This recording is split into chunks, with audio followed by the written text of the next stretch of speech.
to another episode. Hey everybody, it's Jeff. Welcome to another episode. Hey everybody, it's Jeff. Welcome to another episode of Stay Rad Wine Blog TV. Episode number 75. I can't believe we made it this far. We got a long way to go.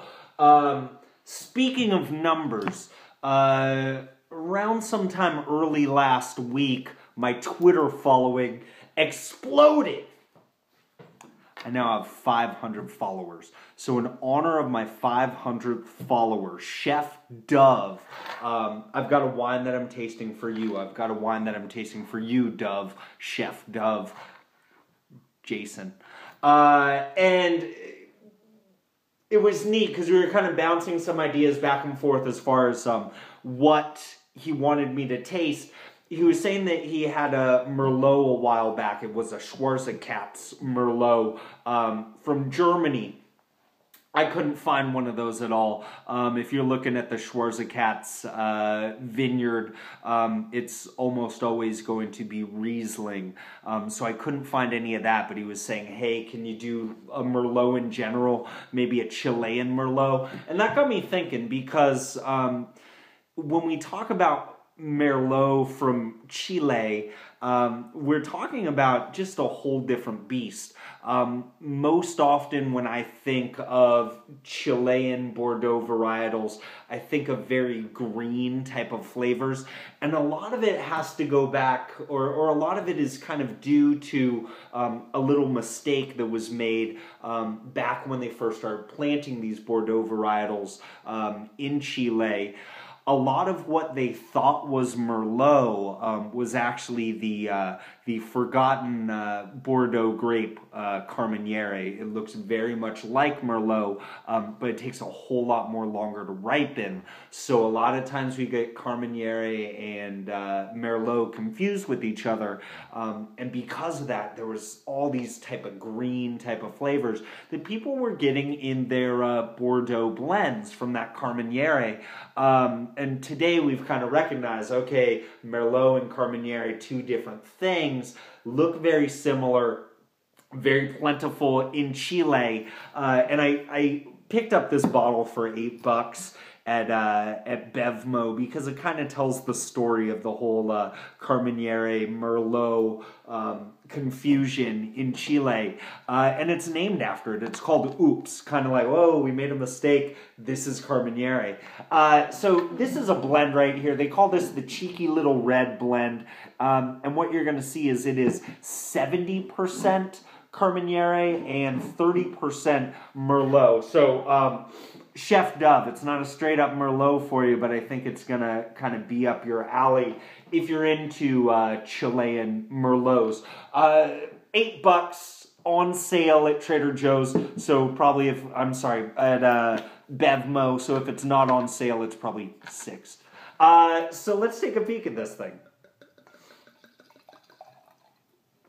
So color-wise, really nice, dark, purplish ruby red color.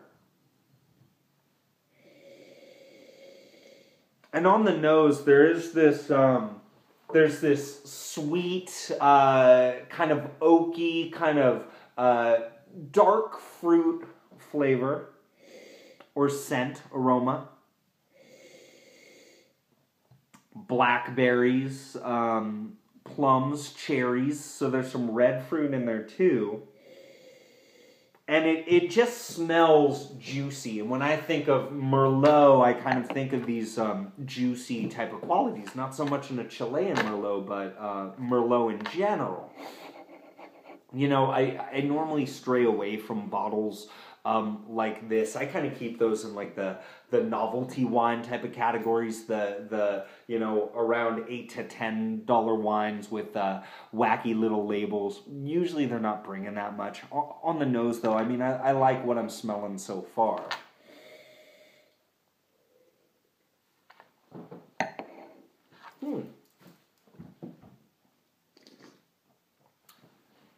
And again, 70% Carmenere, but this is really bringing Merlot quality. Like I wouldn't, just in tasting this, I would not think Chile, and I would not think Carmenere. I would actually think like California Merlot on this. I mean, this is very, very juicy, pretty concentrated, almost jammy.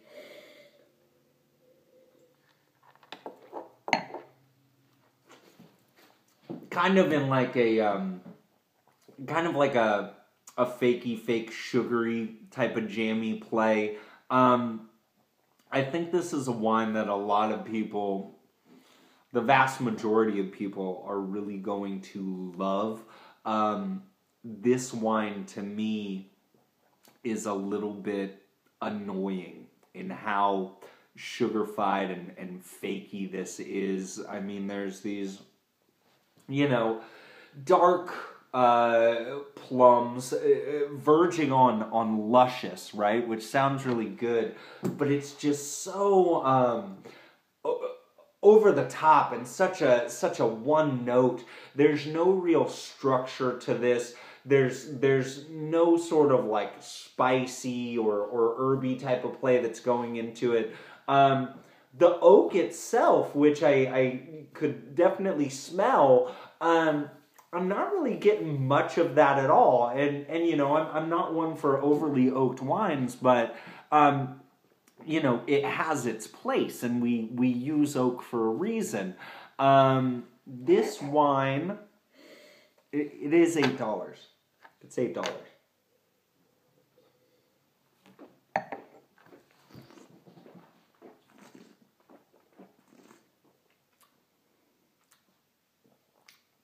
There's a little bit of that greenness. It's just not a wine that I would ever recommend because, I mean, it tastes like some, off the bat, I'm thinking of Bogle right now. And I'm thinking of Bogle because that is a, $8 to $10 California Merlot that destroys this thing. It brings everything that this wine was trying to be. This is not a wine that I could recommend to say, hey, this is what Chilean Merlot or this is what Chilean Carmenere is really bringing. And yet there are other Chilean Merlots and Carmeneres and Merlot Carmenere blends that are around this price range that very much do kind of showcase what can be done with those grapes. This guy right here, I just can't recommend it unless it's like, and again, I think a lot of people are really going to like it. It's just really not up my alley. This is something that, you kind of bring to a wine party because it doesn't cost that much, and I don't think anyone's ever going to spit it out. But I'm not really that happy with this. 82. Yeah, it's an 82. I haven't had one that stunk up this much in a while. And again, it's not... Look. I'm going to... With Kara, we are going to drink the rest of this over the next couple of days. And I'm not going to say anything about this. I'm going to sit back and I'm going to drink it, and I'm going to be okay with it. It's just not anything that I would ever recommend to you.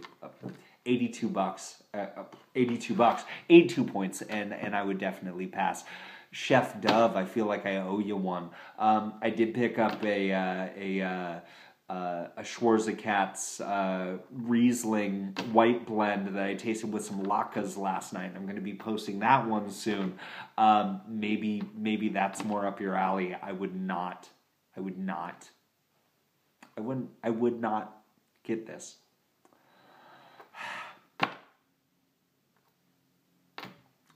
Have you tried this before?